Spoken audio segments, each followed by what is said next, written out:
even talk about the customer, it's always an internal view of the customer. And then you actually talk to an IT lead and say, when's the last time you talked to one of your company's customers? Right? And the answer would be probably never. Right. Yeah. Like it just doesn't happen. Yeah. And so how do you, when you talk about customer experience, how do you make it real for, let's say, the developer that is a part of, let's say, an initiative around customer experience? How do you make that developer kind of embody or make the shift to understanding customer experience? Welcome to another episode of Fast Forward Radio. We are joined for this episode by Baruch Sachs, UX Design Experience Extraordinaire, also known as the VP of Client Innovation with Pega, and a professor of experience design at Bentley University. I want to welcome you to the show, Baruch. I feel very welcome. Thank you for having me, Clay. Yeah, and this show has been in the works for a while, and Baruch and I work together with different clients at Pega, but more importantly, we work together in this world, in this sphere that we call design thinking, right? Yep. And so a lot of the reason we wanted to bring Baruch on is to really help us begin to get deeper beneath just the bumper sticker of design thinking. And that's a big part of what we're focused on with Fast Forward, is starting to look at underneath design thinking, those key concepts that people don't roll up their sleeves and explore or really practice, right? And so in this, and is there anything else you want to share on your background or just thoughts on? No, I think you did it well. I mean, worked across a variety of different industries, right? So seen tons of different user groups, different user communities, but really they're all the same at some level, right? They're all striving, no matter what industry you're in, they're all striving for the same thing. So I think that's what has, as much as things make us different, we actually are really all the same when we're looking to get to business outcomes and things like that. So pretty cool. Well, I'm going to let you in on a secret about this episode, is I've been dreaming about this, right, for a while. Thank God I have water now. I'm a little uncomfortable. That's our job. Clay's dreaming. I know. And I've been dreaming because over the last year, we've been working with a lot of customers where there's a lot of confusion around what is CX, what is UX. And what I wanted to talk to you about is that intersection and how companies can really navigate that intersection between CX and UX, right? And when we say this, we're buzzwords, people always just like throw them out. But when we say CX, customer experience, when we say UX, user experience. And I see a lot of times just this blurring of the two and people using them interchangeably and how it can cause problems. So wanted to have you on, one, to help clear up the confusion and the fog around these things being just bolted on together. And maybe just to start, share with us your thoughts on how do you see UX and CX working together and where the blurring causes a lot of confusion? Yeah, it's a great question. I agree, there's a ton of confusion out there, but I think we actually need to embrace some of that confusion because things are changing and blurring constantly. User experience, I think if you talked about it very traditionally, you would say user experience is a subset of customer experience, and period. And then you would go, probably annoy both of those communities by trying to distill it down to such a simple concept, but really, user experience focuses on smaller pieces of things that make up a larger customer experience. So when we talk about user experience, we talk a lot of times even blurring those lines further into UI, right? User interface design, which is not user experience. And within the designer community, they have fought, and we have fought this battle between UI and UX. UI is not UX, UX is not UI, so on and so forth. By actually churning, we've missed the bigger picture of CX, I think. And CX looks at end-to-end customer experience, not one piece of that experience, but when what happens before I look at a screen, what happens after I look at a screen, as a customer, what am I actually trying to get out of this interaction I'm having with an organization? And organizations that recognize that and really delve into focusing on what a customer's experience is with them end to end, that's what customer experience is really about. Right? Let's unpack some of that, because I think it's really important as we, as a lot of our audience is coming to us from IT backgrounds and from the business. Right. When we talk about customer experience, it sounds like you're saying it's really about focusing on what is the outcome the customer's trying to get to. Is that's how I kind of... What's that outcome? Like, okay. What is their goal? Like, what is their goal of interacting with your organization? Yeah. And I assume we all can relate to that because we're all customers, right? At some level. We use Amazon, we use, Shipt or the different delivery services. And so in a way, it sounds like, if you're in IT, you need to be able to understand it even from how you feel as a customer and the experiences that you have. And that's kind of the challenge I always see is, we think about these things, whether it's CX, UX, or whatever, right? From an internal lens, right? So when people even talk about the customer, it's always an internal view of the customer. And then you actually talk to an IT lead and say, when's the last time you talked to one of your company's customers? Right? And the answer would be probably never. right. Yeah. Like it just doesn't happen. Yeah. And so how do you, when you talk about customer experience, how do you make it real for, let's say, the developer that is a part of, let's say, an initiative around customer experience? How do you make that developer kind of embody or make the shift to understanding customer experience? Well, I mean, first you have to give them an opportunity to actually have empathy for that customer. And most of the time, sadly, they don't get that opportunity, right? But if you are going to really look at customer experience and be focused on it in the way that you build experiences and the way you build products and the way you even, down to the lower level of projects, you don't just want to focus on things like agile. Yeah. And that's what we normally focus on, right? Yeah. Let's be agile, we'll get stuff out quick, and we're doing our job. I see what we're you're doing saying. the right job. We're getting something out. We're getting something. And that's what we've been traditionally focused on in the enterprise and consumer-based applications, which has gotten us to the point we're at. But if we are not going to then take that opportunity to say, let's bring users in to these teams, or let's let the developers go out to see what it is that they're trying to do, it really doesn't matter if we do things fast. Because if you do things fast, but it's a wrong thing, you don't get that outcome. So you're advocating letting IT people out into the wild to interact with real customers. Right. Okay. And so I know that's sort of radical. And there's this view of IT that they don't care. Right. But they're not actually given opportunities to care. The culture isn't there to allow them to care. So if we really want to build empathy, I don't think any IT person that I've ever worked with has ever said to me, Baruch, I don't want to talk to users. I don't want to do anything. I just want to build. Yeah. They actually would like to build the right thing. They want to do the right job. That's a very good point. So, but they're not seen as the ones that are going to get benefit, except on things like usability testing. Yeah.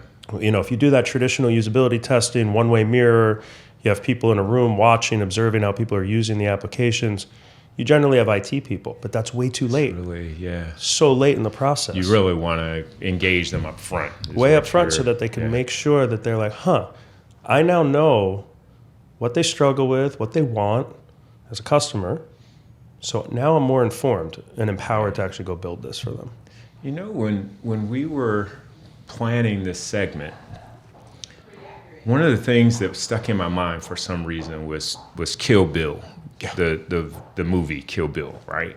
And the swords and the blood, like classic Quentin Tarantino movie, right? Right. But for some reason, I started thinking about this UX CX intersection as two swords, right? And just how really when those things come together and they don't come together right, it creates a lot of pain and a lot of blood, right? Yep. And something you just said made me think about that. Like a lot of times UX is a is seen as an IT thing. Like you say, it's like, we got good designers in IT that can create some beautiful screens, but there's a disconnect from the business outcome, which is great customer experience. Right.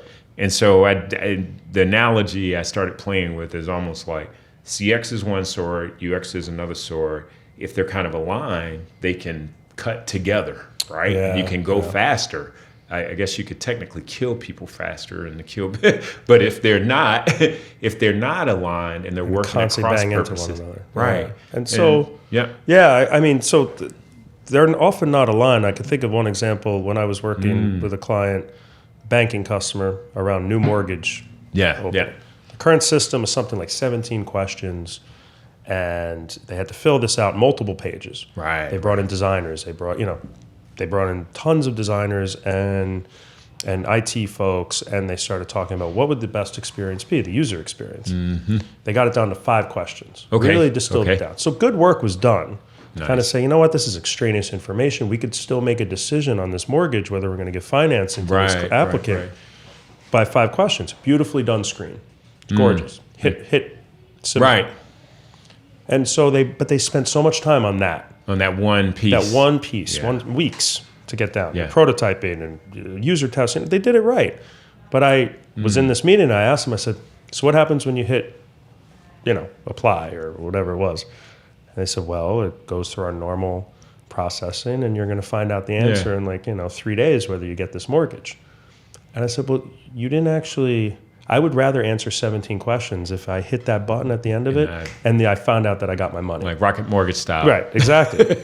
So you focused on a piece of user experience and you improved it, but the customer experience is relatively the same. Yeah. Whether it's 17 questions or 5 questions, a really disgusting looking UI or really elegant looking UI, I don't get my money any quicker. And that's the empathy piece, right? That's what's the outcome you want? What's the outcome from the customer experience? What's the feeling you want that customer to have? I want to be able to be like, I have a ton of choices to go get a mortgage, but these guys quickly will give me money right away. I'll find out what I get and at what rate. Yep. Then I can go on because we tend to think in the organizations like that we're very myopic where we think what we're doing is the most important. But if you go buy a house, you want to be looking at houses.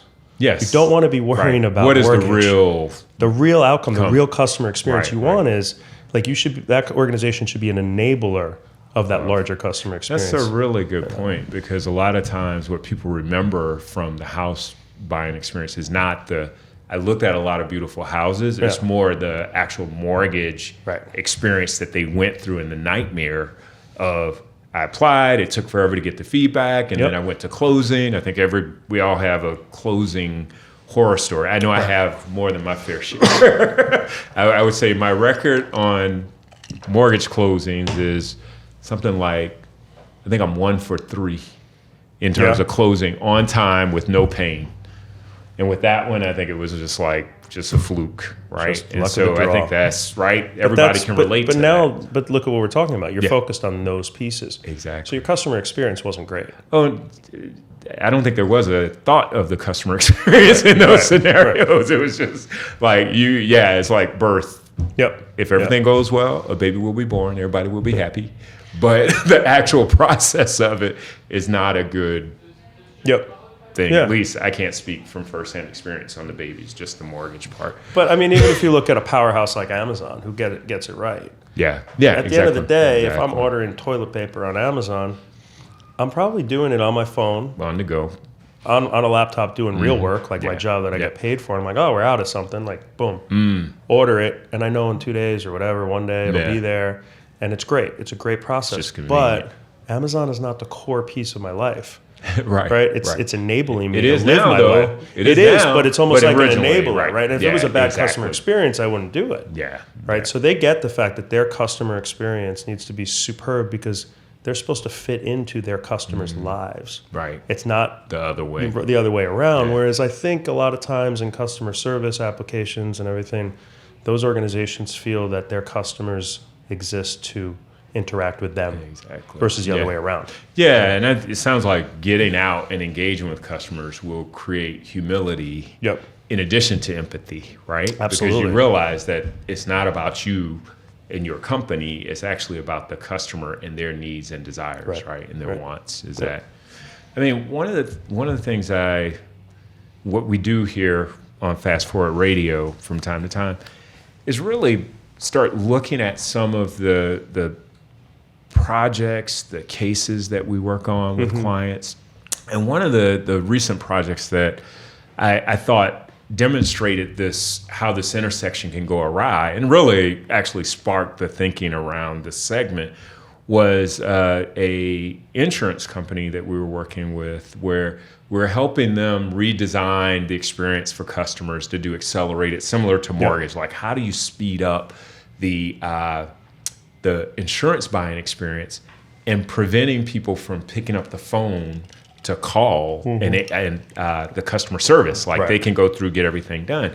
And one of the things I realized in that project was the disconnect between the development team and the business when it came to the customer experience, right? And the IT team was looking at functions, right, and features, and the business was looking at what outcomes are we trying to get to? What do we need here? And so I know you talked on that a little bit before. I'm curious to maybe dive in a little bit deeper on, outcomes versus feature function. Right. So, I mean, you get caught up in projects, right? And really caught up in the day-to-day of the project. Something comes down from on high in an organization, we're going to go replace X piece of technology.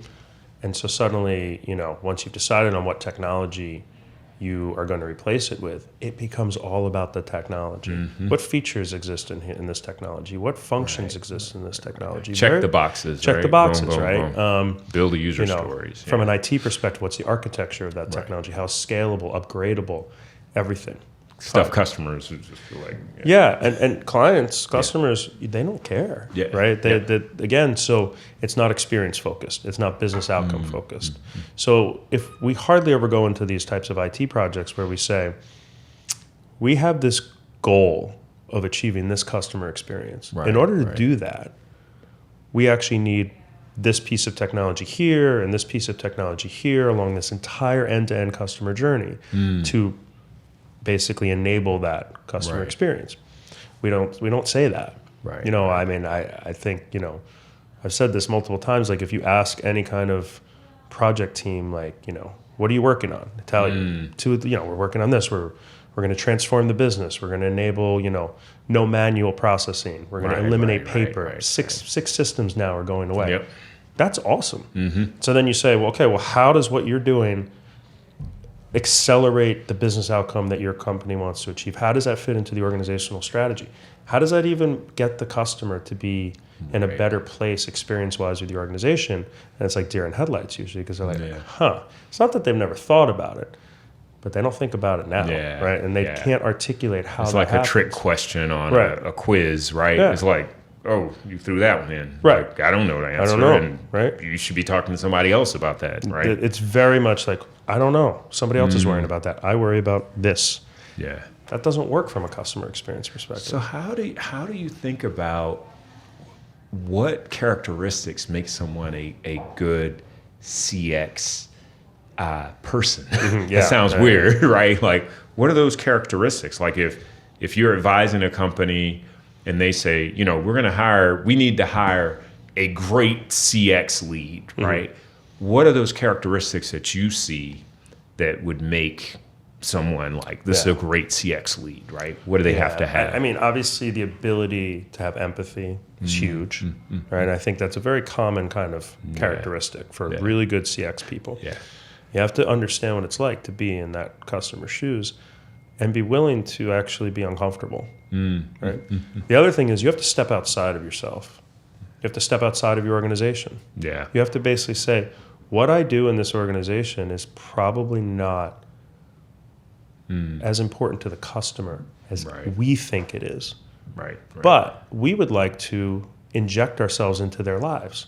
And we would like to provide a service or provide a software, provide something, whatever it is that we're doing, peace of mind, relationship, into their lives. In order to do that, you have to actually step outside your organization. A lot of CX professionals will come in and they say, well, here's the metrics and NPS scores and this and that. And then That's all made up stuff. That's stuff we've created to give ourselves quantifiable data. Yeah. But qualitative data is really you tough. can't talk about customer experience without talking about being qualitative. It's interesting you're taking a pot shot at NPS because, and working with clients, I've seen this. From 4 years ago, NPS was the only metric that mattered. Right. Now, NPS is actually, Net Promoter Score, is what NPS stands for.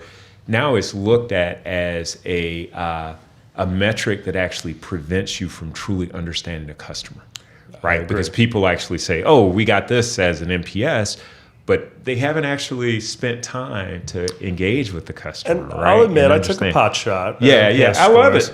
I love because it. essentially what they do is if it's a good score, and the funny thing is on an NPS score, everyone says, "Oh, that's not too bad." Yeah. That's a pretty good one for this. Yeah, And then we sector. take that score and we put it in a drawer. And we say, well, our NPS score was high, so either we don't have to do something or we do have to do something. But NPS in and of itself won't tell you, it won't give you a guidebook on how to do something. Yeah. It's a snapshot in time. It's really fascinating. One of the clients we're working with called out, they have a really good voice of the customer program. Mm-hmm. One of the things they called out is they scrapped NPS and started looking at, they have a question now that is more, instead of asking, would you recommend us? They actually ask the question, have you recommended us in the last 3 months? Which is much more of a sign of the outcome. Mm-hmm. Was it a great experience? And people are more likely to give you real feedback, right? Like, no, I haven't recommended you. And then you ask why? Well, your experience I had with you was crappy, right? Or whatever, right? And so, they're using that to really try to redesign the experience, not so much to try to get that score up, but more to understand where are the red flags when people really have a bad experience. What is that about? So it's really a metric that's built for design is what I've seen them doing with it. So and I've seen follow-ups that, to that point, a follow-up that says, if you haven't, what would it take for you to recommend us? And then there's a bunch of different options that they could pick, and then they could expand on that. So it's like, with those voice of customer programs, the scores are never the most interesting part. It's the comments. You read everything, and you're like, huh. And then you're able to pick different people, and they're like, I need more. I've never seen a metric fall from high so quickly, from grace, right? It's very interesting. And so we talked a little bit about what are the characteristics that makes for a great CX person, right? Yep. I'm curious to understand, what are the characteristics or red flags that you would say indicate that someone, this probably ain't for them, right? They probably shouldn't be leading CX or being engaged. Maybe they need to look for another career. Well, I mean, I consider myself a creative person.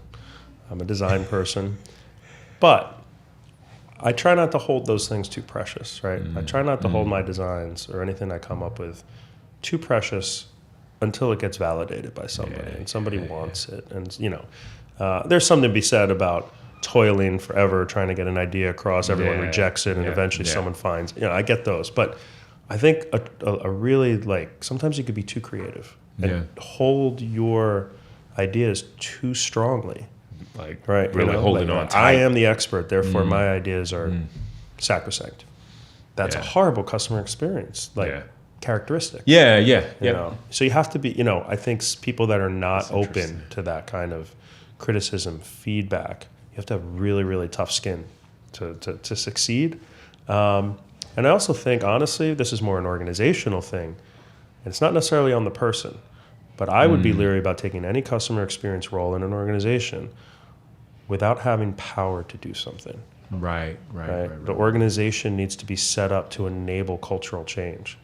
Because if you are just a customer experience person, the best one ever, you will fail in an organization that's not set up for you to actually do something in that organization.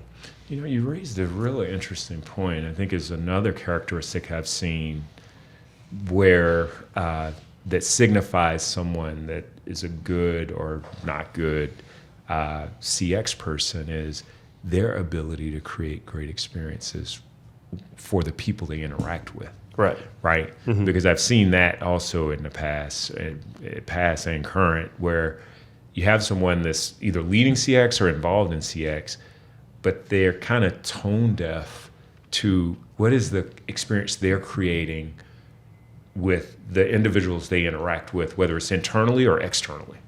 Right? Yep. And so it's kind of that maybe that's the word, is self-awareness. Yeah. Right? Like, I think if you don't have a high degree of self-awareness, it's really hard to be a good CX person, right? Yeah. I mean, and you'll focus on very small things. Right. You know, if you're not able to look outside yourself. Right? Yeah. So one of the things I am always fascinated by is when we talk about CX, a lot of times it translates for people into contact center. Oh yeah. Right? Yeah, right. It's like, if I talk about customer experience, or I'm talking to a client or someone that's interested in customer experience, and we start having a conversation, at some point within 5 minutes of the conversation, they talk about our call center is not great, or they want to improve the call center experience, right? And I'm curious, like, what do you think of that? Is contact center really what customer experience is all about? I don't think so. I mean, I think contact centers are a piece of the customer experience, like approach. Yeah. Essentially, contact centers could be in most cases, very reactive. Right. Contact centers could actually be, especially in this day and age. Now, there's many channels, right? But if I took a traditional call center, and I actually picked up a phone and called somebody, that could be the last line of defense, because I couldn't do it in other channels that I expect to. Now, call centers have luckily gotten modernized and morphed into multiple channels, right? Chat is a great example of that. There is probably someone sitting in a call center when I'm texting back and forth from a client, customer service perspective. Yeah.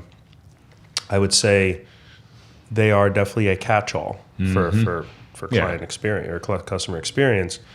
But, the most successful interactions I have as a customer with an organization means I hardly interact with that organization. So you're saying if I'm picking up the phone and calling the contact center, more than likely the customer experience has failed somewhere. It's failed at some point. I'm already upset. Right. I'm in a bad mood. Right. One, because I'm on the phone. Yeah.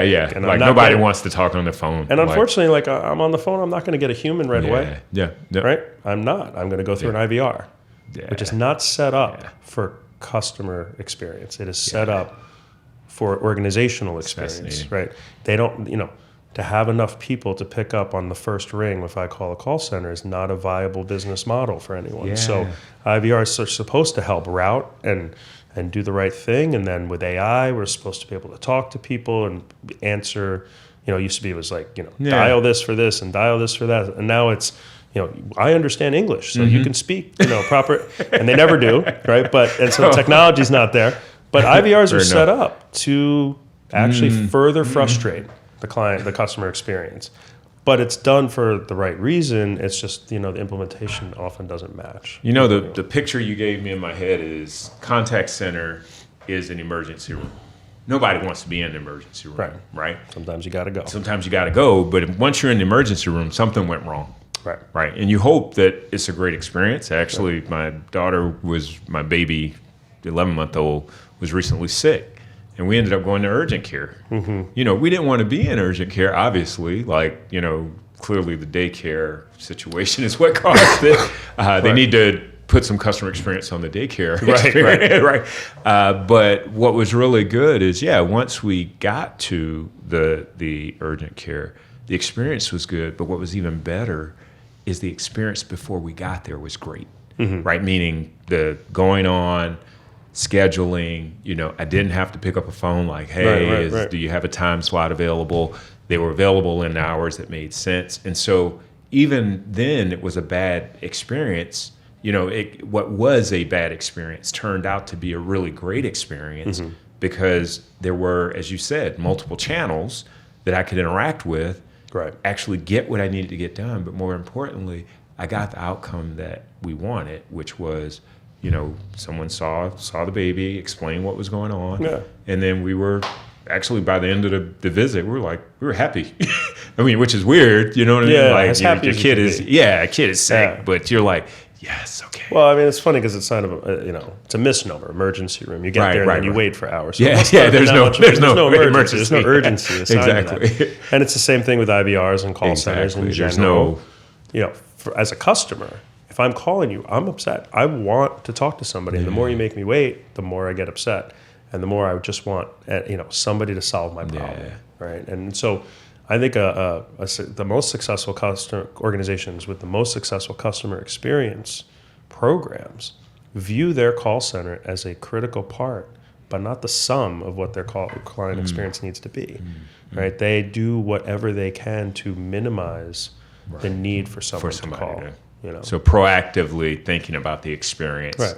looking at what leads to calls, and then making sure there are different options to either resolve it or, I mean, it's like you were saying before, if you look at an Amazon, actually I'm full of these analogies and stories this week, I'm not sure why, but I had a package delivered by Amazon, but it was to a new address. My wife and I are transitioning out to California, so we have our place out there, and I forgot what the address was.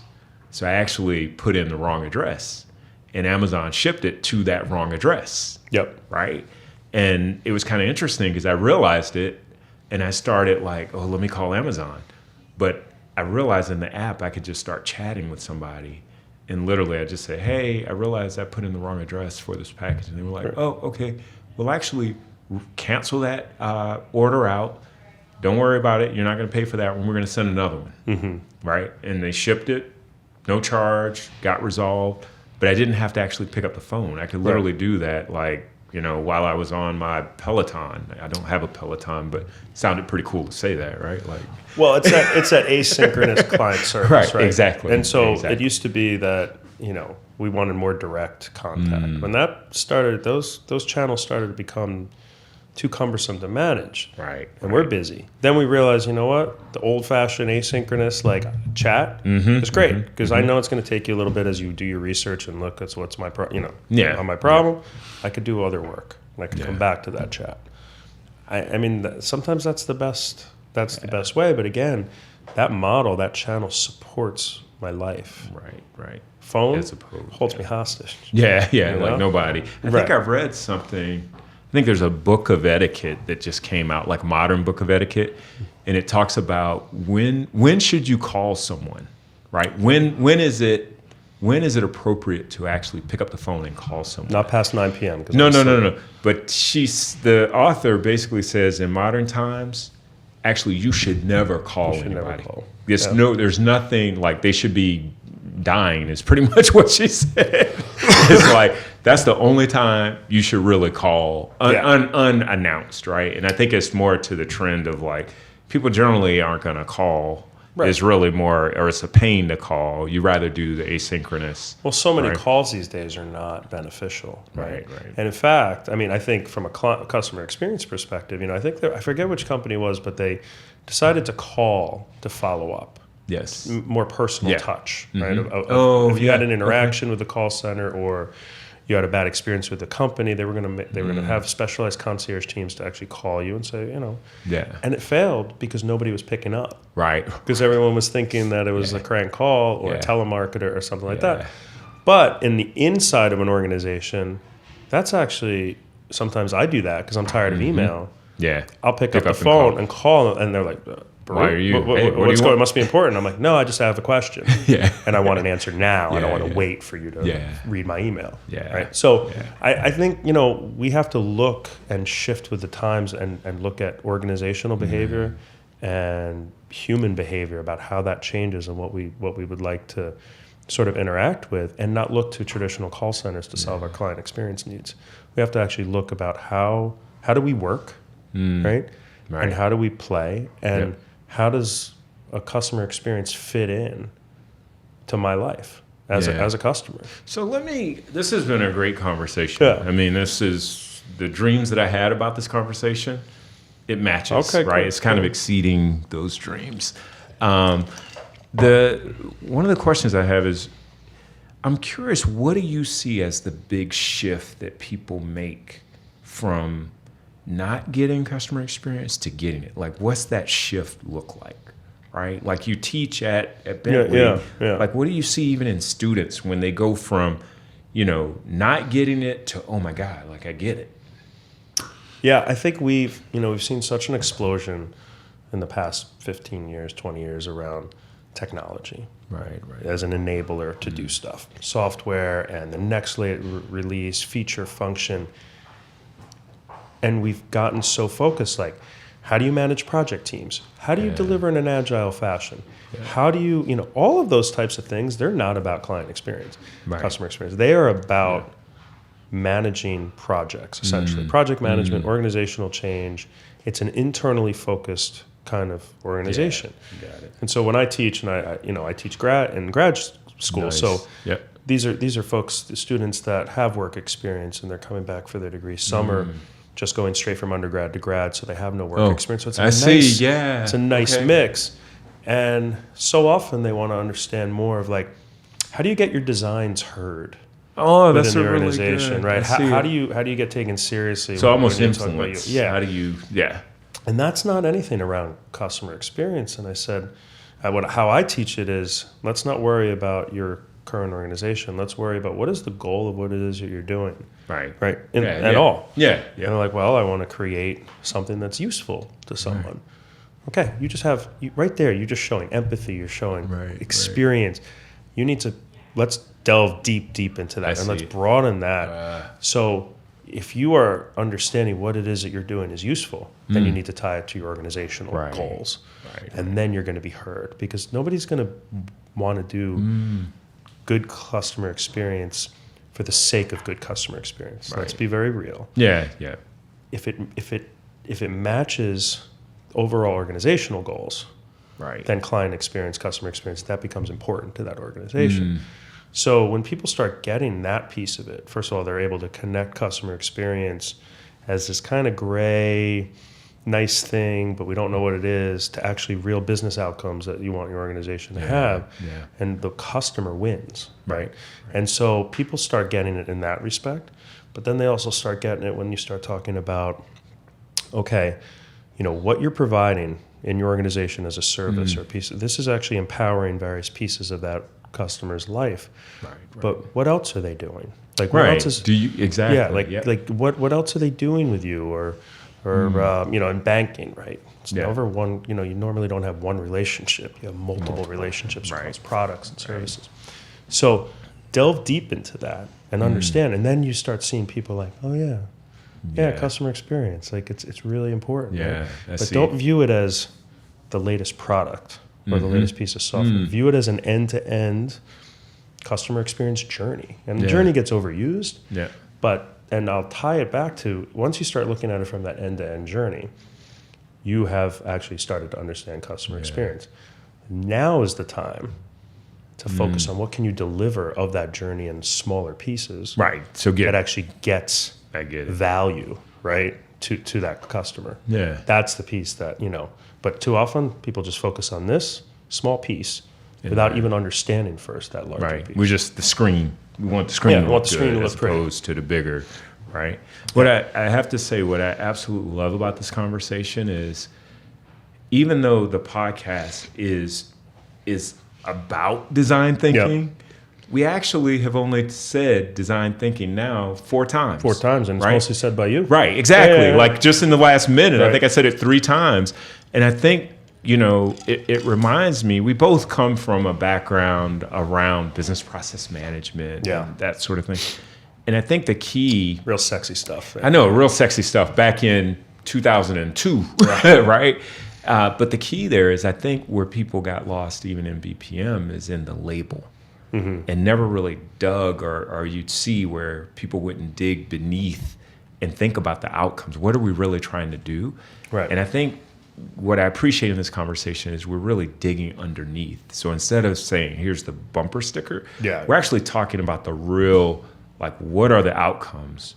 How do we actually impact and improve people's lives? That's what I got out of, the question, your feedback is, when people get it, they realize that they're actually have the opportunity to impact people's lives positively, Right. right? Whereas, I look at BPM, and for those of you that are out there not familiar with BPM, business process management, all about I shouldn't even say automation, but just about process improvement. Streamlining processes. Yeah, streamlining processes was really, in a lot of ways, antithetical to empathy. Absolutely. Right? Because you distilled it down to steps. Right. On Here's a the chart. steps. You need to do this. Yeah. And in a lot of cases, the customer might have been one block. Right. You know what I'm saying? Here's the customer. Here's everything we need to do internally. And when we start talking about customer experience, it's actually flipping that on its head, right? It's like, here's all the thing the customer is doing around this interaction, and here's what we need to do to support that customer to get to their outcomes, right? Yep. Which is, I'll just say Yeah, it no, like I mean, that. so It's kind of, I get excited. That piece, and that's that. But see, Yeah. that's workflow, whatever you want to call it, process management. Yeah. It's all about the internal systems, and the organizations that embark on these journeys around streamlining processes just have blind faith that if they can fix that, they will get to that better outcome. Yeah. That's not really where it goes, right? It's understand what that outcome is, understand that larger picture, and where you fit into that, not where the customer fits into where you are. Right there. That's like distilled down. Even this, this awesome conversation we've had over this time. It's like, it's not about you. Boom. Yeah, it's not about exactly. you. It's about them.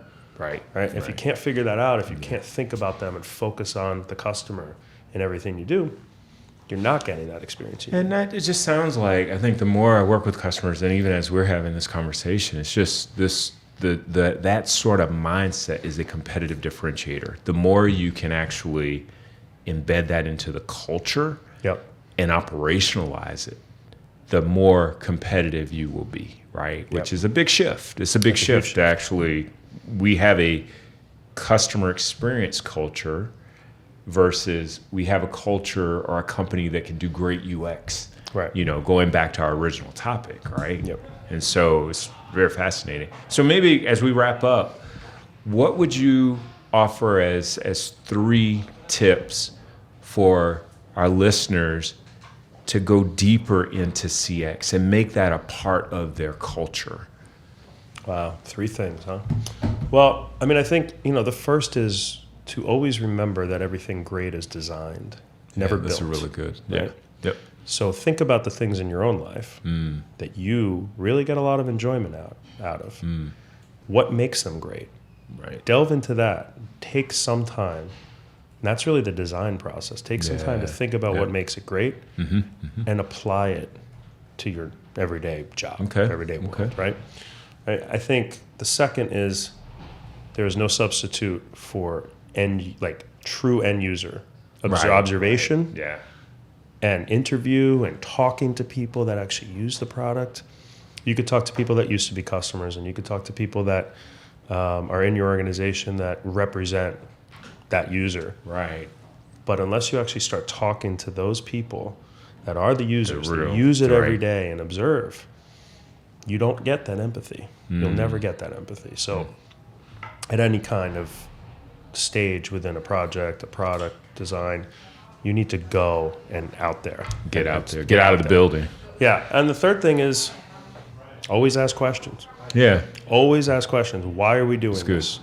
Mm. What is the point of this? Right. What's the business outcome? Replacing technology to replace technology is not a business outcome. Right. It's a project outcome. Yeah. And don't ever confuse. So I guess that third tip is don't ever confuse your business outcome with project outcomes. That's really good. Project outcomes are finite pieces that don't connect to a larger business strategy. And if you're not connecting that business outcome to the business strategy, you have no hope of actually improving customer experience. Right.